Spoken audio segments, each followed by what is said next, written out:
بسم اللہ الرحمن الرحیم۔ تمام معزز سامعین کو السلام علیکم ورحمۃ اللہ وبرکاتہ۔ معزز سامعین، بنی اسرائیل میں ایک بدکار عورت تھی جو بہت بد کردار تھی۔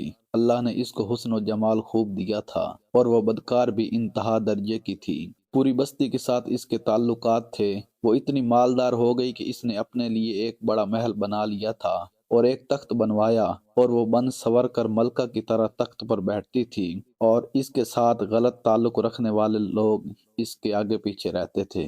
ایک مرتبہ کیا ہوا کہ وہ اپنے گھر کا دروازہ کھول کر تخت پر بیٹھی تھی کہ قریب سے کسی اور بستی کا ایک نوجوان گزرا جو بہت نیک دل اور عبادت گزار تھا، اور جب وہ نوجوان وہاں سے گزرا تو اچانک اس کی نظر اس بد کردار عورت پر جا پڑی، اور اس بدکار عورت کی تصویر ایسی اس کے دل میں چھپی کہ وہ آگے تو چلا گیا مگر اس کا دھیان ادھر ہی بھٹک گیا۔ پھر وہ مراقبہ میں، ذکر میں، تسبیحات میں، تلاوت میں جب بیٹھتا تو اس کا دل ہی نہیں لگتا تھا۔ اس نے روزے بھی رکھے لیکن خیال نہ نکلا۔ اس نے اپنے آپ کو تکلیفیں بھی پہنچائی، کئی کئی دن اپنے آپ کو بھوکا پیاسا بھی رکھا، مگر اس کے دل سے خیال نہ نکلا۔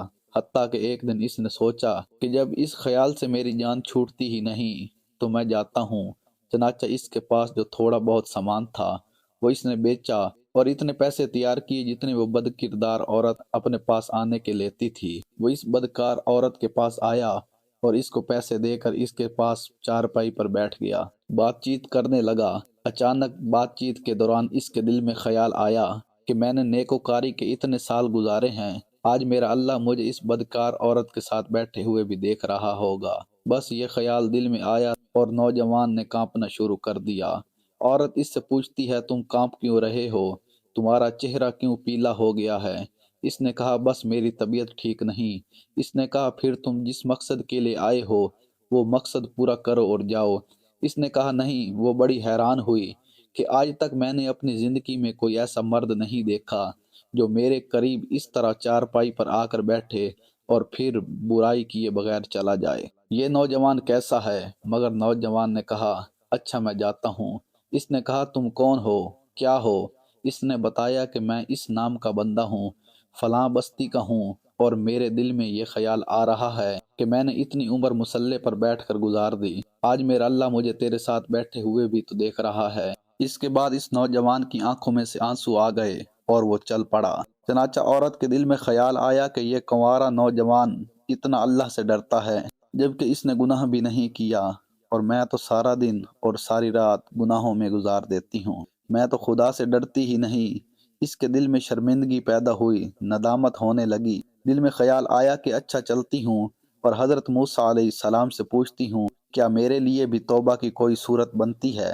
وہ اپنے گھر سے نکلی۔ اب اس کو بستی کا ایک بندہ پہچانتا تھا، وہ ایسی نامی گرامی چیز تھی۔ وہ چلی اور جا کر حضرت موسیٰ علیہ السلام کو جو دیکھا تو وہ اس وقت بنی اسرائیل کے لوگوں کو نصیحت فرما رہے تھے۔ اس نے کسی آدمی کے ذریعے پیغام بھیجا کہ حضرت موسیٰ علیہ السلام سے جا کر کہو کہ میں آپ سے ملنا چاہتی ہوں۔ اب جس کو پیغام دیا وہ بے وقوف تھا، جس کو ڈھنگ ہی نہیں تھا پیغام پہنچانے کا۔ اس نے سیدھا جا کر حضرت موسیٰ علیہ السلام سے کہہ دیا کہ آپ سے فلاں عورت ملنے آئی ہے۔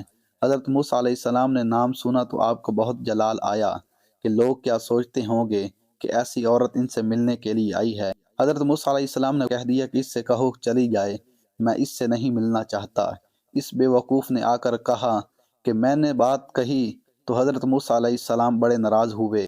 وہ ڈر گئی۔ اس نے کہا کہ میری بدکاریاں ایسی ہی ہیں کہ اللہ مجھ سے پہلے ناراض تھا اور اب اللہ کا نبی بھی مجھ سے بات نہیں کرنا چاہتا۔ میرے لیے تو اب دنیا میں کوئی ٹھکانہ نہیں۔ بڑے اداس اور بوجھل قدموں کے ساتھ وہاں سے واپس آئی اور اسے سمجھ نہیں آ رہی تھی وہ کیا کرے۔ اب وہ حیران تھی کہ اللہ کے نبی نے بھی میرے ساتھ بات کرنا گوارا نہ کیا۔ میں اتنی گری ہوئی چیز ہوں کہ وہ بات کرنا بھی نہیں چاہتے۔ چنانچہ وہ گھر آئی اور اس نے گھر کی کنڈی لگائی۔ اس نے اپنے کسی بڑے سے سنا ہوا تھا کہ بندہ جب اپنے رب کو منانا چاہے تو اس کو چاہیے کہ وہ اس کے سامنے سجدہ کرے۔ گھر کی کنڈی لگا کر ایک جگہ اس نے اللہ کے سامنے سجدہ کیا۔ اسے پوری دنیا میں اور کوئی نجات کا راستہ نہیں نظر آتا تھا۔ پھر اللہ کی شان دیکھیے، اس نے رات گزاری۔ اگلے دن اس کے دل میں خیال آیا کہ میں عورت ذات ہوں، اکیلی مکان میں رہتی ہوں، میری خادمہ ہے، تو میں اگر نیت کر بھی لوں تو جتنے لوگوں نے میرے ساتھ بدکاریاں کی ہیں تو وہ مجھے اس میں نہیں رہنے دیں گے، تو بہتر یہی ہے کہ میں اس جگہ کو چھوڑ کر چلی جاؤں۔ پھر اس نے فیصلہ کر لیا کہ میں یہاں سے چلی جاتی ہوں۔ اس نے اپنے آپ کو ایک سادہ سے کپڑے میں لپیٹ لیا۔ پھر اس نے سوچا کہ عورت ذات ہوں، کہاں جاؤں؟ دل میں خیال آیا کہ وہ جو نیک نوجوان تھا، جس کے دل میں اللہ کا اتنا خوف تھا اور وہ اللہ کے ڈر سے کانپ رہا تھا، کیوں نہ میں اس نیک بندے کے پاس چلی جاؤں اور اس کی خادمہ بن کر رہ جاؤں۔ ممکن ہے وہ مجھے نکاح میں قبول ہی کر لے۔ اور وہ اس بستی کی طرف چل پڑی۔ چنانچہ ڈھونڈتے ہوئے اس بستی میں اس کے گھر پہنچی اور گھر والوں سے کہا کہ میں فلاں بندے سے ملنے آئی ہوں۔ تو انہوں نے کہا کہ اس کا ذکر و عبادت کا معمول ہے اور وہ کمرے سے اتنے بجے نکلتا ہے، تم انتظار کر لو۔ چنانچہ اس نے کہا، بہت اچھا، یہ انتظار میں بیٹھ گئی۔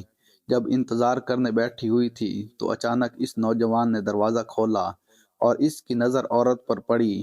یہ سامنے بیٹھی ہوئی تھی۔ جب نوجوان نے عورت کا چہرہ دیکھا تو اس کو اپنا وقت یاد آ گیا کہ وہ کون سا وقت تھا۔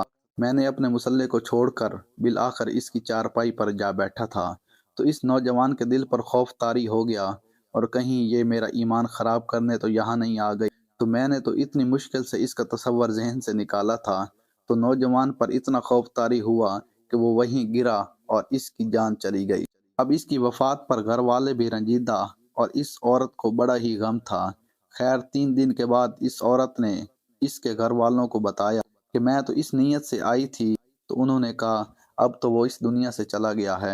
اس کا ایک بھائی ہے، اگر تم مناسب سمجھو تو ہم اس سے پوچھ لیتے ہیں، اگر وہ تمہارے ساتھ نکاح کر لے تو تم اس کے ساتھ نکاح کر لو۔ اس نے کہا ٹھیک ہے۔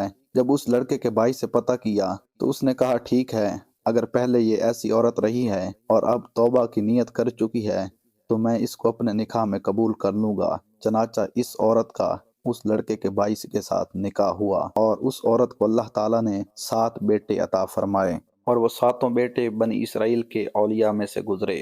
ایسی بدکار عورت بھی اگر توبہ کرتی ہے تو اللہ تعالیٰ اسے 7 ولیوں کی ماں بنا دیتا ہے۔